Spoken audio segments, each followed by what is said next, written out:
Jimmy Buckingham. Shalom from Israel. For some reason, across the centuries, men have bought into the notion that God is out to get them, that God is like a traffic cop sitting behind a bush along the highway with his radar gun, hoping someone will exceed the speed limit so he can make him pay. The only way to please God, we think, is to obey the Ten Commandments and all the other laws of Moses. In fact, many have a feeling that after death we'll all appear in some kind of courtroom where the angel Gabriel, acting as the court recorder, will tabulate up all our good deeds and bad deeds on some kind of heavenly computer. And based on the score, we'll be admitted or denied access to heaven. Jesus had to deal with this belief in people. He spent his time with folks steeped in legalistic religion, people who insisted everyone else believe the way they did, or else. In this session, I want to give you a new insight into Jesus. Come with me to the Sea of Galilee. Jesus spent much of his time poking holes in religious balloons. Religion, Jesus indicated, was man's way of trying to please God. On the other hand, Christianity, the word we use to describe those of us who follow Jesus Christ, is God's revelation of himself to mankind. God does not love us because of what we do. He loves us in spite of what we do. I'm standing on what is called the Mount of Beatitudes, overlooking the Sea of Galilee. Jesus spent a lot of time in this area teaching. Most of his teaching was with stories, parables. Once, he told the story of a son he called the prodigal son, who left home and wasted his inheritance in riotous living.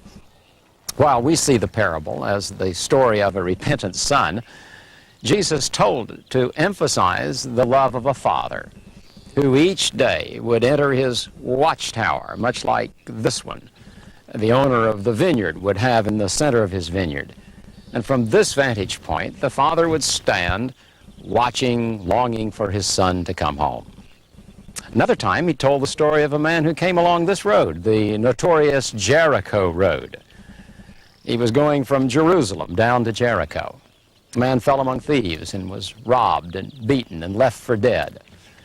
In Jesus' story, two religious Jews passed by, and then a hated Samaritan, a heretic, stopped and rendered aid, took him to an inn, paid his bill.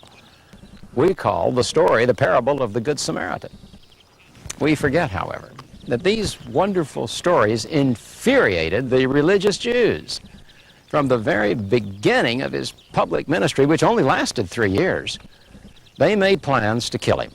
They couldn't afford to have someone like him around who kept upsetting their lifestyle and the way they believed.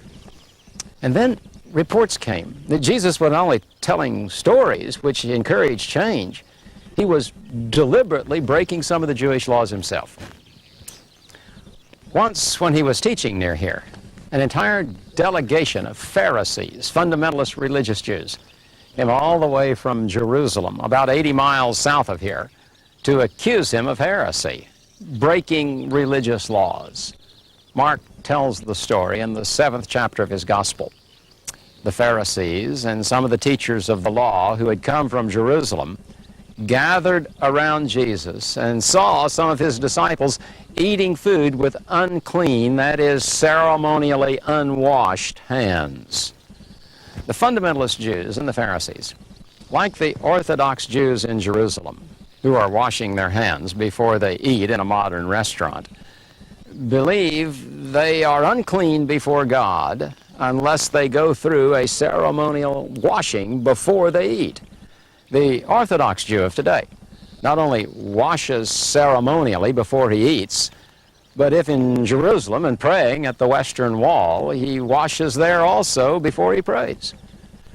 When the Pharisees arrived to complain about Jesus' parables, they found something even worse going on. No hand washing. They demanded an explanation.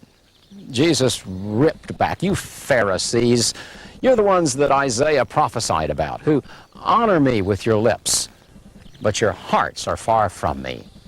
You have let go the commands of God and are holding on to the traditions of men. Now, that's tough talk. To illustrate this, he quoted one of the Ten Commandments. You insist people honor their father and mother. You Pharisees, however, forbid people from helping their parents, no matter how great the need, with the money that has been dedicated to God. Jesus said that was what money dedicated to God should go for, not to line the pockets of the religious leaders. The practice of dedicating money to God was called korban. The korban was money or property given to God, but held in trust by the offerer during his lifetime. Thus, a person might declare his business korban, but continue to use the profits it generated for his own benefits until he died. The Pharisees, however, said that profits from korban could only go to the temple and could not be used to help anybody in need, even aged parents. An even bigger sin would be to sell the property and use the proceeds to help your aging parents. Jesus had no tolerance for this kind of teaching. He ripped into the Pharisees, you nullify the word of God by your traditions. God never honors any law or tradition that causes people to be cruel or unkind. It violates the larger purpose of love. Jesus was revealing the essential flaw of legalistic teaching, which demands that we serve the rules rather than having rules which serve us. By shifting attention from God's purpose to our own rules, we sooner or later misuse the rules and violate God's intentions. Jesus struck hard at this. He said the law is only fulfilled when we love God with all our heart and love our neighbor as much as we love ourselves. Today, find someone to help using your korban, your time or money dedicated to God, to bless someone else, maybe even your father or mother.